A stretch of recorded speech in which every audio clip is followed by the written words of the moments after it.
Welcome to massive open online course on chemical process intensification. So, we are actually discussing about the module 6 which is about process intensification by cavitation. We have discussed under this module regarding cavitational mechanism and also what are the different configurations of the cavitational reactor.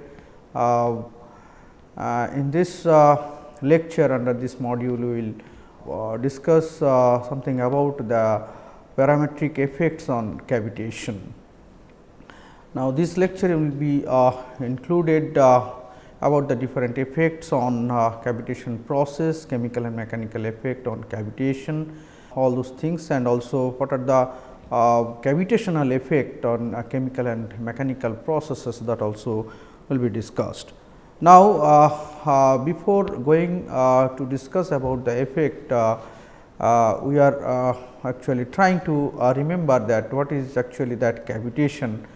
The cavitation is actually basically the phenomena of formation of growth and collapse of microbubbles or cavities that is actually occurred in a few milli or microseconds of multiple locations in a reactor. And during that cavitation, we actually discussed that there will be a certain amount of release of energy in a short span of time. So, in that case, this cavitation generally results in in the generation of high temperature in the range of 1000 to 15,000 Kelvin, and also at a pressure in the range of 500 to 5000 bar. So, locally it is actually there the temperature generation, as well as that a very high energy densities of the order of 1 to 10 to the power of that 18 kilowatt per meter cube. So, this is the cavitation. In this case, we have discussed that several types of cavitation, like out of which acoustic cavitations and hydrodynamic cavitations are the most useful. Even you can say that it is actually suitable for chemical engineering processes. So, acoustic cavitations, what we had discussed, that it occurs in a liquid under high intensity sound wave irradiation in ultrasonic field, usually 16 to 1000 kilohertz.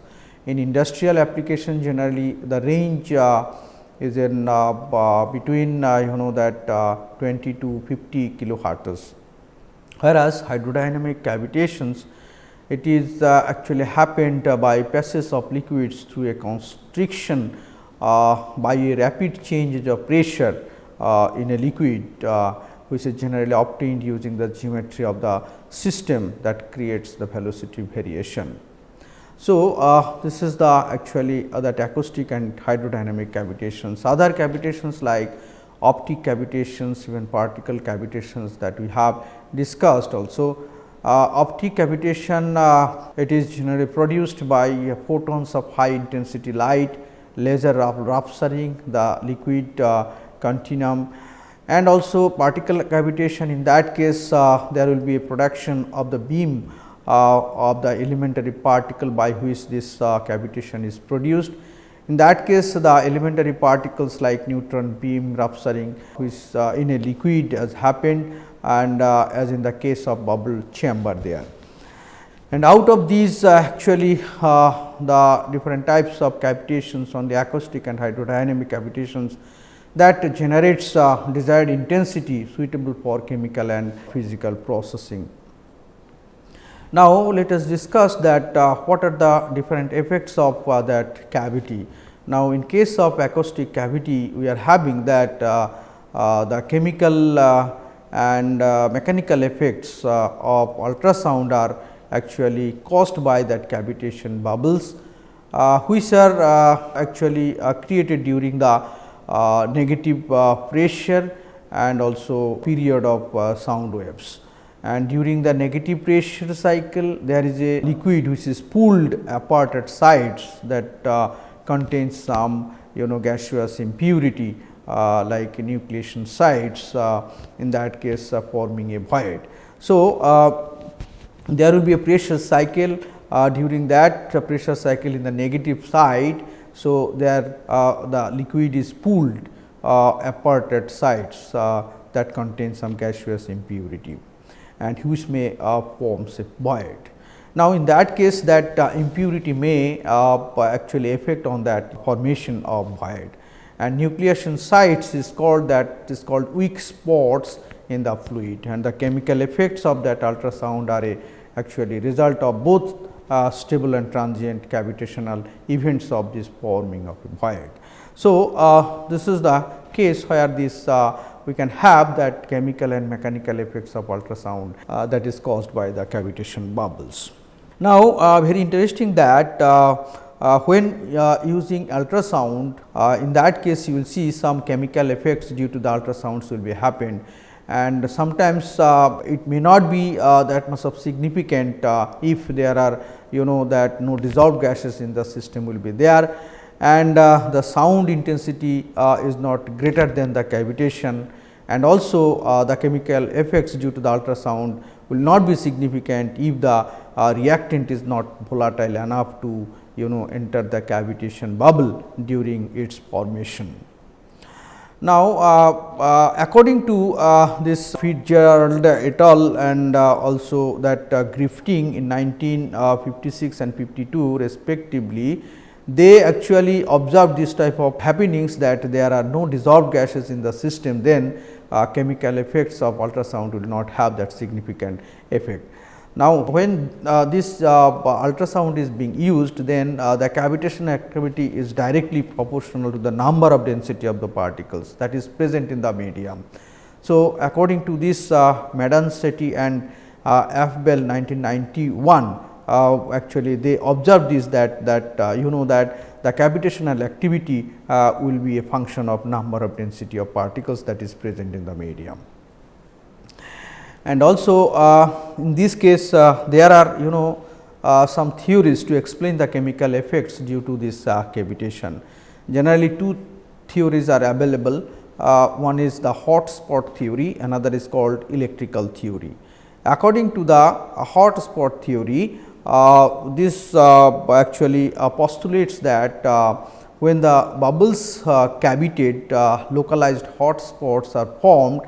In that case, this bubble cavities reach or forms the temperature and pressure in the excess of 5000 Kelvin and 500 atmosphere. So, according to this hot spots theory, that there will be a localized hot spots formation at a temperature of 5000 K and 500 atmospheric pressure. And in the case of electrical theory, the electrical theory in that case it will predict that an electrical surge is created on the the surface of a cavitation bubble which forms that electrical field, and also due to this electrical field gradients across the bubble that will be capable of bond breakage upon collapse. So, this is actually observed by Margulis in 1985 based on this electrical field application during that cavitation bubble formation. So, we are having that based on these two theory, one is that there will be a formation of hot spots and another is called, it is called that there will be a that electrical field gradients across the bubble there. Now, what are the stability of the cavity? The chemical effects of ultrasound have been attributed to the collapse of both stable and transient cavitational events. So, it is very important that during the collapse of that bubble, after it you will see there will be a formation of maybe smaller bubbles, and also sometimes maybe bigger bubbles also after coalescence of that those smaller bubbles.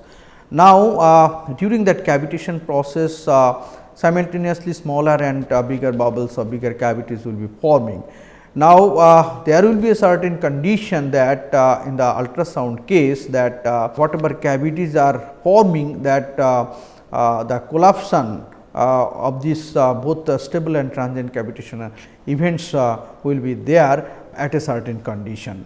Now, stable cavities in that case are bubbles which form and oscillate around a mean radius in that in a sound field and exist for many acoustic cycles there. And after that you will see that there will be a certain growth rate of that cavitation. The growth rate during the rarefaction is equivalent to their rate of contraction during the compression phase. We have discussed the mechanism of formation of the cavity during that acoustic mechanism, where that rarefaction and compressions will be there, compression and will be there. In that case, during the rarefaction, this growth rate will be equivalent to their rate of contraction during the compression phase. Now, at this condition, the rectified diffusion or the unequal transfer of mass into the bubble cavity during the acoustic wave cycle, that is not happened. So, that should be noted down that the unequal transfer of mass into the bubble cavity during the acoustic wave cycle is not occurring. Now, the wall motion of a stable bubble cavity in an acoustic field is described by the relation here as given in equation that one here. This is actually as a function of pressure, that is the pressure in the liquid far from the bubble, and also it is a that function of the size of the cavity or bubbles there. So, what should be the motion of the wall of a stable bubble cavity in an acoustic field, that is described by the relation here. It is given in equation number 1.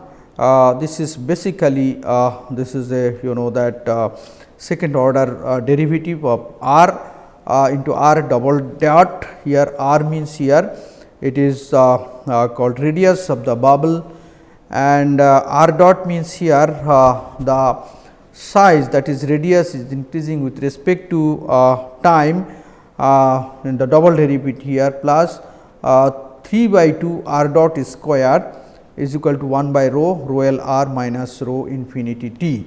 So, this equation has come after that energy balance there. So, we are not giving here the total derivation of this equation, it is not required, but you just see the final equation of this motion.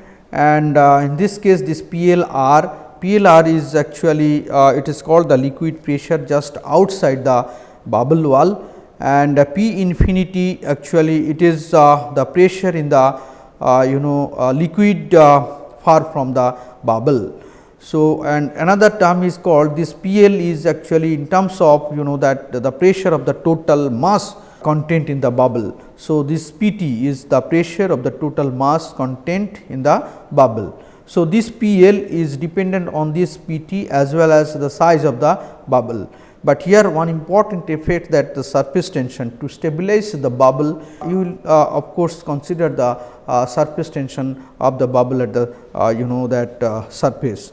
So, now based on this equation we are having the motion equation of that stable bubble wall motion equation, and this is a function of PL and P infinity, where PL can be calculated from this equation number 2, which is a function of surface tension, size of the bubbles, and also the pressure of the total mass that is contained in the bubble. So, this is actually by which you can calculate that how the growth of the bubbles will be there with respect to time. Now, the pressure of the total mass contained in the bubble at a given radius r, that can be actually calculated by this equation number 3 here, that is Pt into Pt as a function of r, that will be equal to Pg plus Pv. What is that Pg? Pg is actually at a given radius the permanent gas pressure, and also PV is called that the vapor pressure they are at that particular size of that bubble there. So, by this equation you can calculate what should be the pressure of the total mass content in the bubble. The pressure that is far from the bubble in an acoustic field with a pressure of an amplitude of Pa and angular frequency of omega, that can be expressed by this equation number 4, where you can get that this P infinity as a function of time. That means, here pressure how it will be changing with respect to time, that is far from the bubble. So, it is a function of that hydrostatic pressure. If you are having more hydrostatic pressure and amplitude is less, then in that case this the pressure will be increasing. Whereas, if for a particular hydrostatic pressure, if you are having that more pressure amplitude by the acoustic field, then in that case this pressure far from the bubble will be less there. So, based on this equation number 4, you can easily calculate what should be the pressure far from the bubble. And after substitution of this equation like 3, even 2 and 4 in equation number 1, then you can get this this final equation 5 like this. So, in this, if the bubble cavity is filled with an ideal gas, in that case contains no vapor and behaves as an adiabatic system. So, in that case PV to the power gamma should be equal to constant to be considered, and in that case the following equation sometimes it is called that Rayleigh Plesset equation that can be obtained. So, this equation number 5 is called that the Rayleigh Plesset equation, by which you will be able to calculate what should be the growth rate of the bubble or the increasing the size of the bubbles with respect to time. In this case, you will see R 0 is one terms, where R 0 is the bubble radius at equilibrium, and gamma it is represented the specific heat ratio of the gas within the bubble, and rho is the density, sigma is the surface tension, and eta the viscosity of the bulk fluid. So, for the case of isothermal condition, you will see that gamma should be equal to 1. So, in that case PV will be equals to 1, simply you can write. So, you can have this simplified equation of equation 5 for that particular cases of isothermal condition.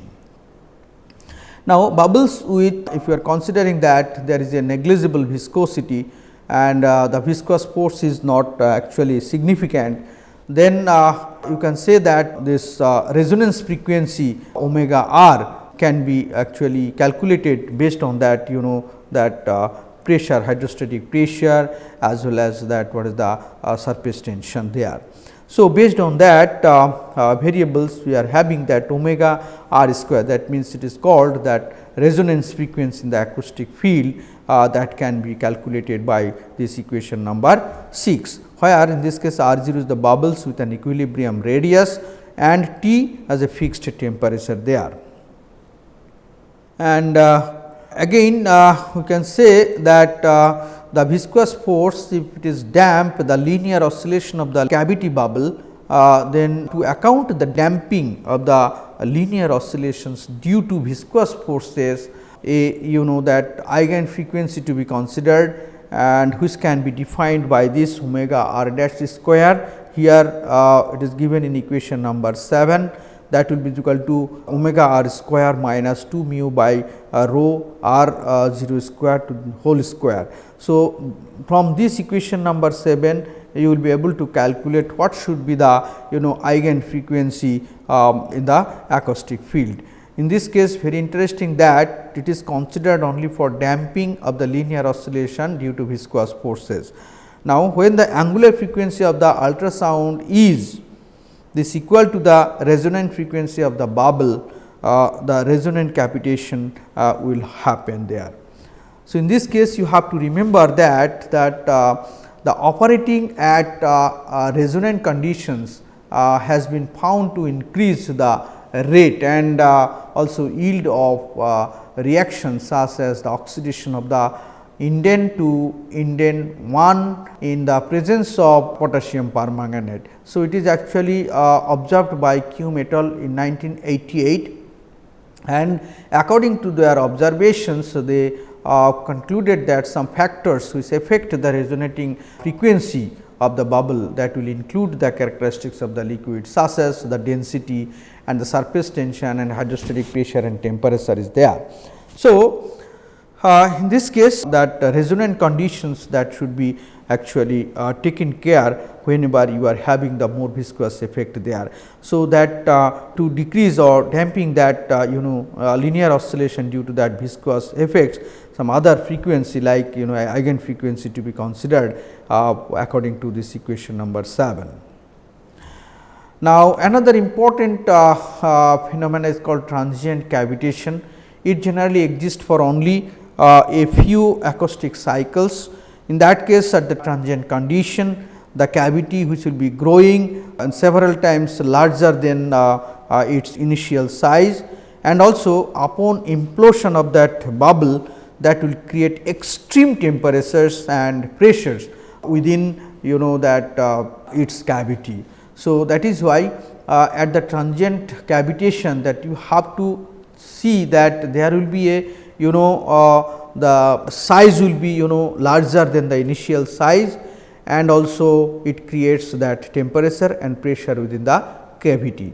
And also during the wall motion of that transient cavity, the gas filled cavity is described by this equation of motion that is given in equation number 8 there. So, in this case you will see it depends on that that transient condition, this equation wall motion equation actually depends on that what should be the stable size of the bubble or cavity, what will the maximum size of that cavity will be there. So, in that case it is a function of R max. R max means maximum radius of the bubble obtained just before collapse there, and also P is the gas pressure in the bubble at its maximum size, and P m is called the liquid pressure at the transient collapse. So, you will see that there will be a in the liquid, if there is a acoustic radiation will be happened under a that certain acoustic cycles. Then after formation, these bubbles will actually becoming larger and larger, and then at different cycles it may be smaller, larger, smaller, larger, and there will be a net effect of growth of the bubbles, and you will see before collapse, the bubbles will get a stable size. So, at that stable condition, there will be a maximum size of the bubbles, and after immediately of that size, you will see there will be a explosion of that, or you can say it is called implosion of the bubbles. Now, during that implosion, there will be creates of extreme temperature and pressure there.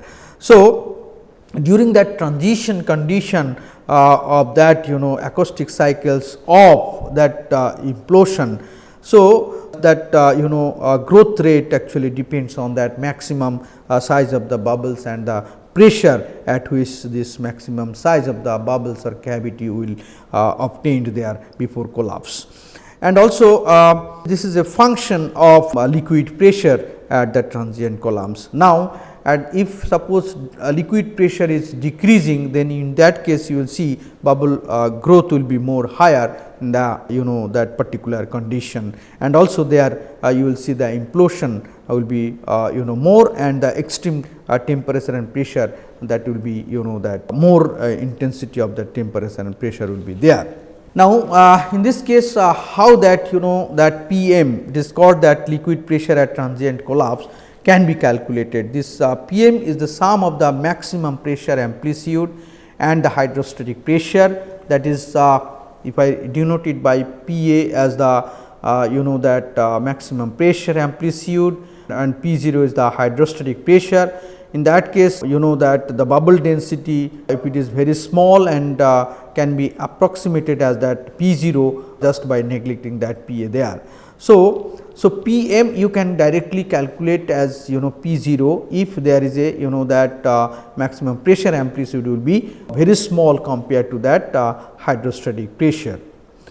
And Pm is actually is the hydrostatic pressure in an intense acoustic field where the bubble density will be very high. So, that in that case you will see the ratio of the maximum bubble radius to the maximum radius can be actually represented by this equation number 9 there. So, this is R by R max, that will be equal to P by Pm into gamma minus 1 whole to the power 1 by 3 into gamma minus 1. This is as per equation number 9. You can calculate what should be the that maximum bubble radius to the maximum ratio there. So, this is actually the basic calculations for the radius at this that transient condition.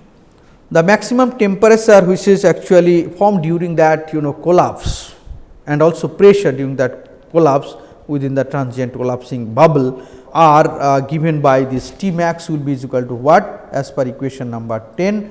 This is actually it is a T0 into Pm into gamma minus 1 by P, and P max is equal to P into Pm into gamma minus 1 by P to the power gamma by gamma minus 1. So, this equation 11 will give you that maximum pressure, and the equation 10 will give you the maximum temperature during that transient condition of the collapsing of the bubble. And the time for that complete collapse. So, that one bubble if it is collapsing into a finer bubbles, you will see more than one finer bubbles will be creating. In that case, how long it will take to that get the complete collapse for that. So, that can be actually calculated based on this equation that is given in equation number 12. Okay. This is equation number 12. So, based on this equation number 12, you can calculate what should be the maximum time it can take for the complete collapse there. Now, let us consider that what are the factors that affect the cavitation. Now, there are several factors that affect the cavitations, like if you are doing a reaction, what should be the reaction temperature. If you are doing in a that liquid medium, then hydrostatic pressure will be one term, and also irradiation frequency also important factor. Acoustic power, what are the power supplied, that is also important factor. Another important is called ultrasound intensity, because you are forming that cavitation because of that ultrasound irradiation. So, in that case ultrasonic intensity is the factor. And the presence and nature of dissolved gases, is there any that gases are dissolved in the medium or not.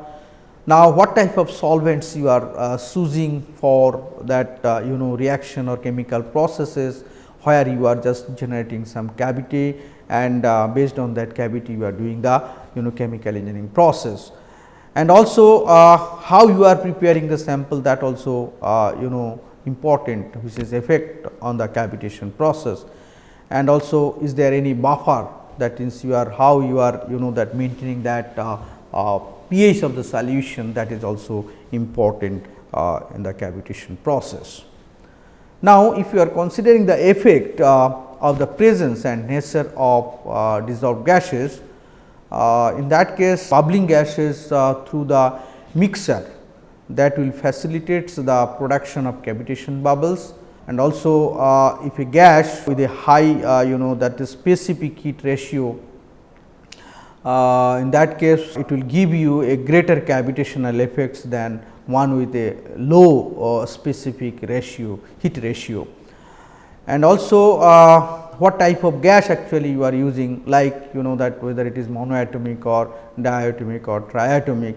So, that gamma value is important there for the monoatomic, diatomic and triatomic gases. This gamma value will be changing, that whatever we have discussed in just in previous slides. So, in that case monoatomic gases, if you are considering such as argon gas and helium gas, it that converts more energy upon cavitation than diatomic gases such as nitrogen and oxygen, because in that case larger ratio of the specifics will be there. So, that is why you will see that there will be effect of that presence and nature of the dissolved gases for the cavitation. And also solubility of the gases is also one important factor. In that case, gases which are extremely soluble in the reaction mixture may actually reduce the cavitational effect, because the bubbles formed may redissolve before collapsing occurs. And the larger solubility of the helium, that will provide more nucleation sites, which will facilitate the cavitation.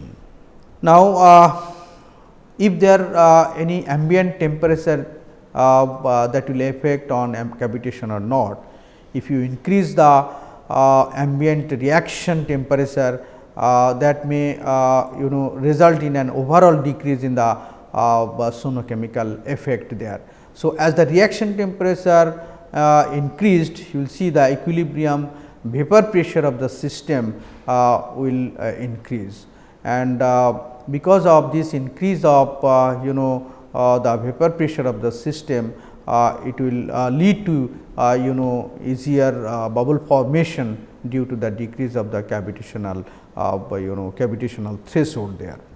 So, that is why the ambient temperature is the important factor where you can have the overall that effect on the sonochemical effect. Because of that, just increasing the ambient reaction temperature, that may decrease the sonochemical effect. So, you have to that consider the optimum temperature where it is required not to decrease the sonochemical effect. Now, if suppose these cavitational bubbles which are formed contain more vapor, in that case the vapor will reduce the ultrasonic energy that is produced upon cavitation, because in this case that cushions the implosion in addition to using enthalpy generated in the implosion for the purposes of condensation there.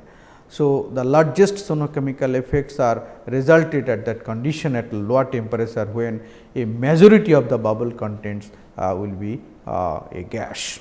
So, these are the different ambient temperature effect of that cavitation process. And also very interesting that if you increase the ambient reaction pressure instead of temperature, it may result in an overall increase in the sonochemical effect, because in this case the vapor pressure will decrease in the mixture, and decreasing that vapor pressure, that may increase the intensity of the implosion, and also hence the increasing the ultrasonic energy during the cavitation there. And in case of like that hydrogenation of soybean oil as an example, in that case if operating pressure of the 200 that psi and above increase the cavitation threshold in the system to a level at which the cavitation may not occur. This is actually the conclusion of Moulton et al. In 1987. They have reported that that if you are increasing the operating pressure above the 200 psi, that may produce in such small quantities that they do not significantly affect the overall reaction as reported. So, in that case that ambient pressure is also important factor which control the that overall reaction effect there based on this pressure or cavitational effect.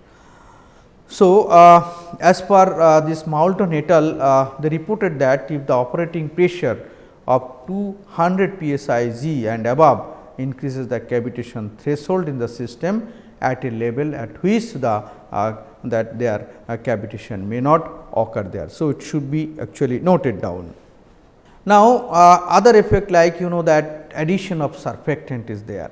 You will see that addition of surfactants to ultrasound systems reduces the surface tension. Of course, that if you are add some surfactants there like sodium dodecyl sulfate or C-tab or that MIBC, this type of surfactants if you are adding there, you will see they are of course, the surface tension will reduce than water. In that case, the cavitation thresholds will reduce, and it will facilitate the generation of cavities. And in this case, sometimes you will see that if you are using the surfactant that may not be that feasible for any reaction system, some reaction systems. In that case, sometimes the surfactants inhibit the production of free radicals when compared to the sonolysis of that non surfactant solutes there.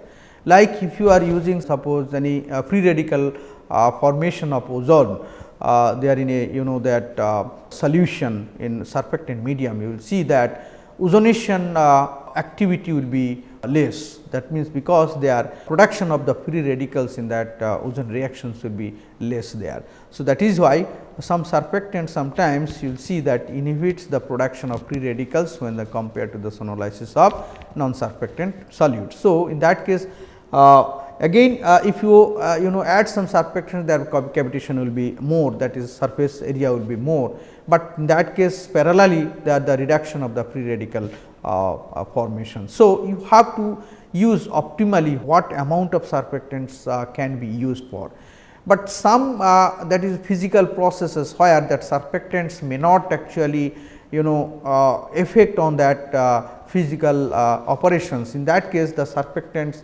addition may increase the that chemical process intensity or process efficiency, they are based on this cavitation there. And like some surfactants here, like we can say the sodium dodecyl sulphate, dodecyl trimethyl ammonium bromide, even normal octyl beta D-glucopyranoside, in that case inhibit the production of free radicals there. This is because of just decrease in the formation of hydrogen peroxide during the sonolysis of aqueous solutions there. So, you have to remember that why this decrease in the formation of hydrogen peroxide during the sonolysis of aqueous solution. Also another effect, it is called the effect of choice of solvents there. If you are adding some solvents with a high vapor pressure and also with low viscosity and low surface tension, that will favor the formation of cavity. However, in this case you have to remember that the intensity of the cavitation is benefited by using solvents with opposing characteristics, like low vapor pressure, high viscosity and high surface tension. So, in this case it is noted that you have to that use some solvent which will be that low vapor pressure, high viscosity, high surface tension, though there will be a that less effect of formation of cavity there. So, you have to produce the cavity in such a way that the optimum condition of the vapor pressure solvent and low viscous solvent or low surface tension solvents to be used, where cavitation will be more, but parallelly you have to also see the optimal value of that beneficiation of the intensity of the cavitation with the opposite characteristics like low vapor pressure, high viscosity and high surface tension there. In this regard, it is very important to point out that Lormier and Mason's work, their experimental work, according to their observations, they actually noted or they actually reported that the most intensive cavitation is occurred in solvents with a higher viscosity, and also cavitation will be inhibited when using the extremely volatile diethyl ether, which has a vapor pressure of 0.73 atmosphere at 25 degrees centigrade. So, this is also actually reported by Luce in 1987. So, there are two observations here according to this researchers. So, what here in this case, that most intensive cavitation that may occur in solvents with a higher viscosity, whereas Lucey they actually observed that the cavitation is inhibited when using the extremely volatile solvent diethyl ether, which has a vapor pressure of this at 25 degree centigrade.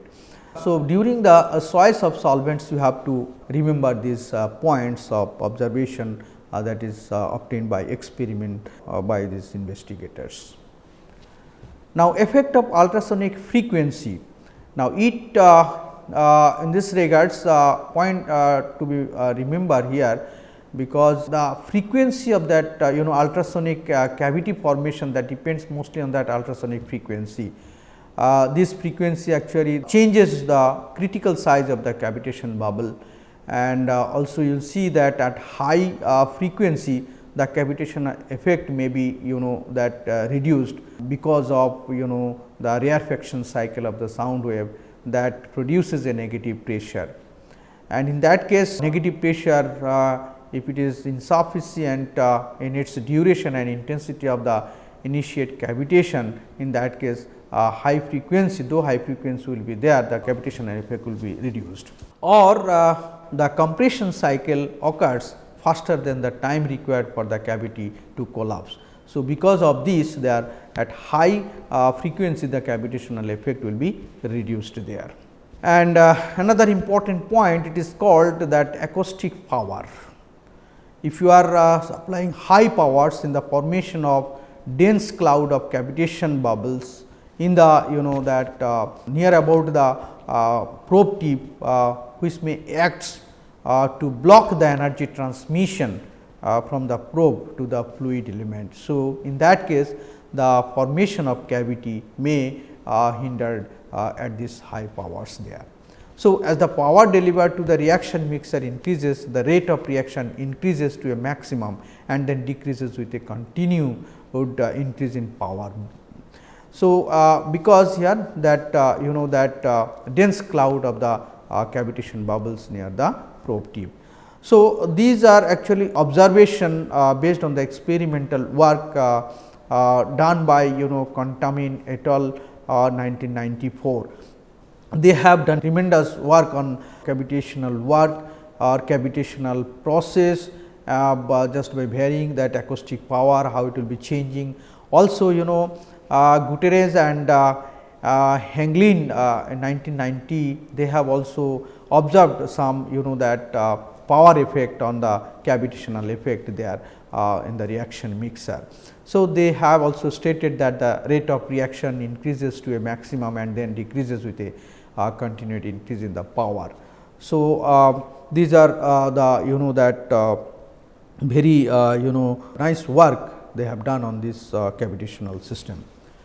Now, according to Wang and Noor observations in their experimental work, and they have analyzed that there will be an effect of ultrasonic velocities in pure liquids and mixers on the cavitation process, and they have estimated that ultrasonic parameters during their experimentation, and they actually also suggested correlation based on their experimental observation, and it is shown in equation number 12 here, that they actually concluded that the ultrasonic velocity, it is sometimes called the speed of propagation of an ultrasonic wave, that is denoted by C here.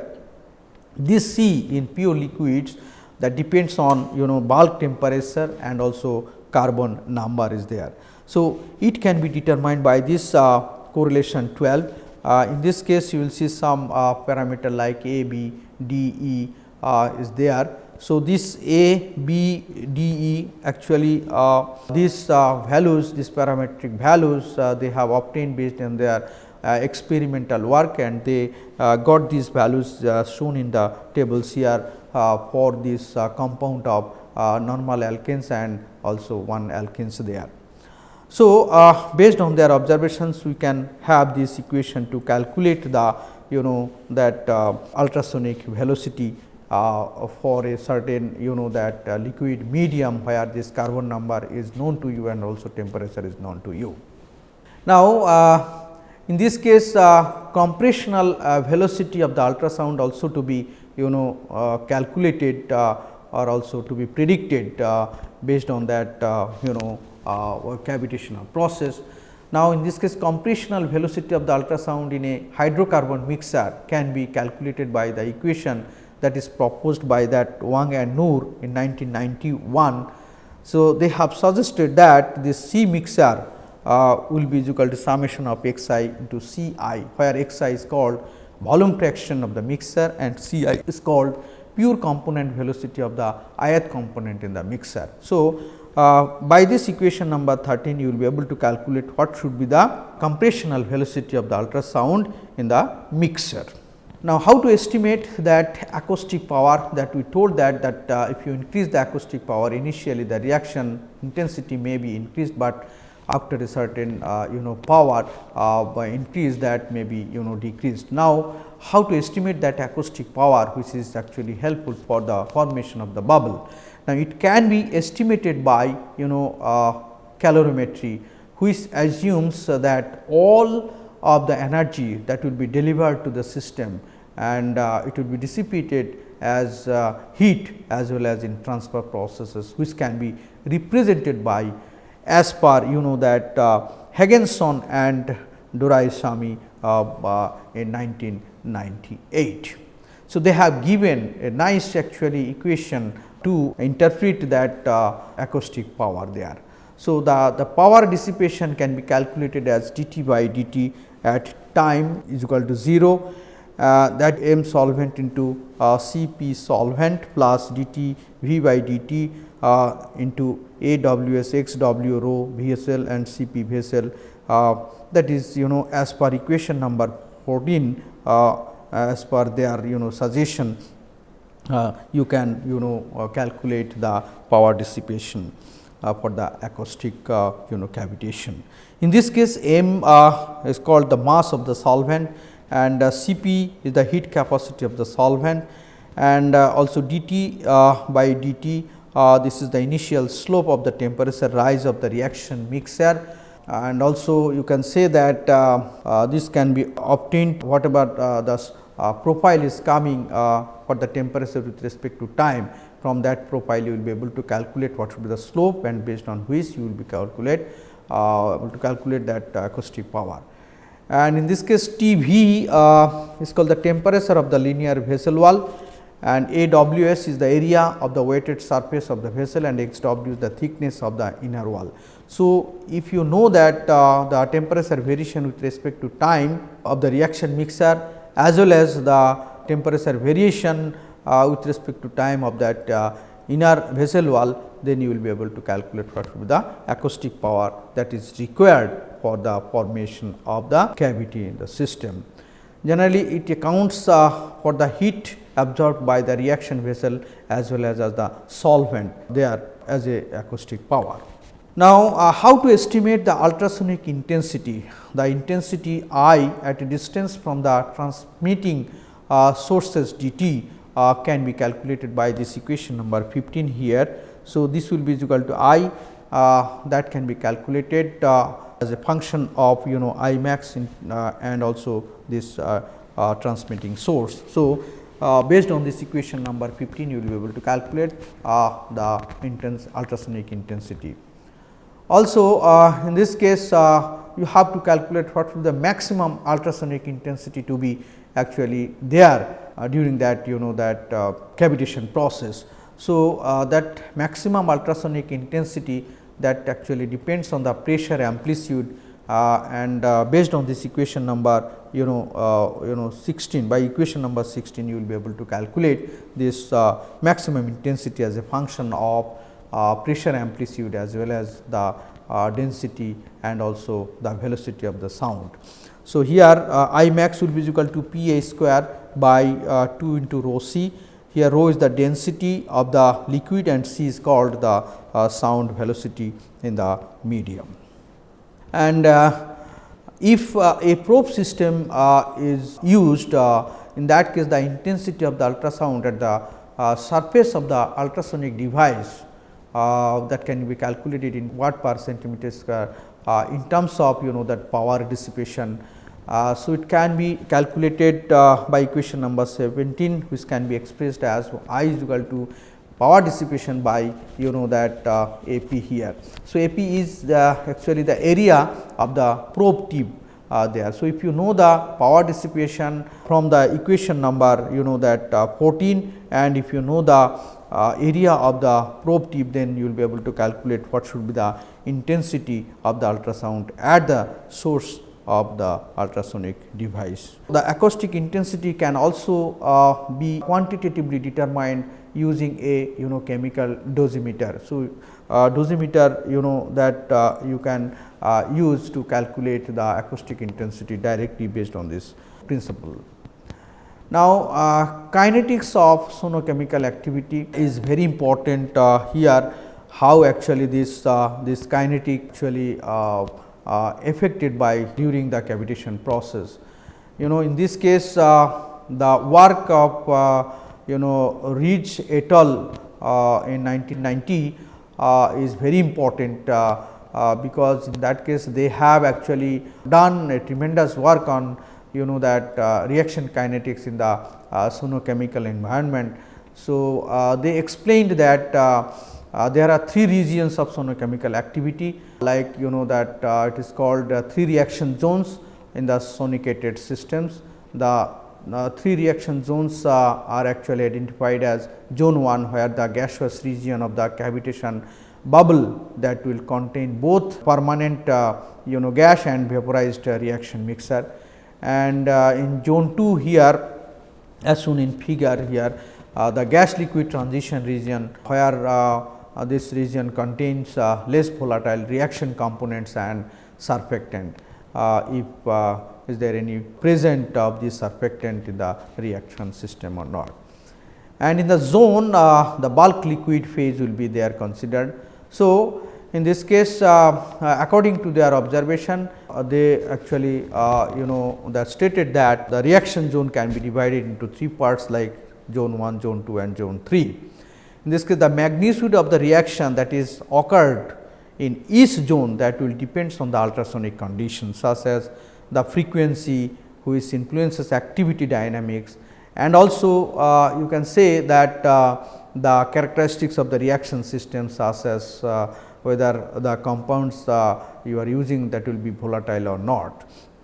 So, that is also important there.